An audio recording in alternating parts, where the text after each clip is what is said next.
Hi guys, දැන් හැමතැනම viral ගියපු දෝසි කැරමල් පුඩින් එක ගෙදරදිම හදාගමුද? එන්න මාත් එක්ක අපි බලමු හදන විදිය. ඔය මම මුලින්ම කරන්නේ ෆ්‍රෙෂ් මිල්ක් මිලිග්‍රෑම් 400කට සීනි ග්‍රෑම් 100ක් දාලා රත් කරලා හොඳට කලවම් කරගන්න ඕනේ. ඊට පස්සේ සීනි කැරමල් කරගන්න තමයි යන්නේ. මම ඔය පෙන්නන විදිහට සීනි යම් පොඩි ප්‍රමාණයක් දාලා හොඳට කලවම් කරගන්න ඕන. ඊට පස්සේ කැරමල් කරගත්තු සීනි ටිකයි ෆ්‍රෙෂ් මිල්ක් එකයි නිමෙන්න තියලා බිත්තර ගෙඩි 4ක් දාලා ඒක හොඳට කලවම් කරගන්න ඕන.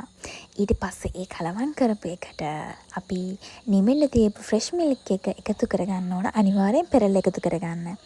ඊට පස්සේ අපි දාන්න යන භාජනයට ඉස්සෙල්ලාම කැරමල් කරගත්ත මම මේ කරන විදිහට භාජනයේ වටේටම කැරමල් කරගත්තු සීනි ටික වැටෙන්න ඕන. ඉස්සෙල්ලා මට කියන්න අමතක වුණානේ. අපි බිත්තර 4 මික්ස් කරනකොට ලුණු චුට්ටකුත් දාගන්න. දැන් අර මික්ස් එක අපි නැවතත් පෙරලා තමයි භාජනයට දාගන්න ඕන. අනිවාර්යෙන් වැල්ලටියකුත් දාන්න.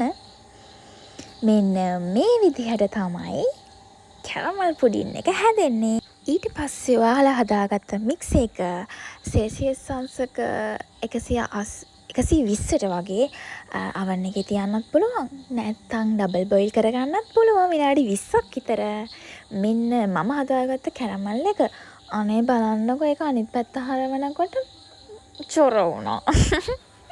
ඒ වුණාට රස නම් අඩුවක් උනේ නැහැ. මේ බලන්න.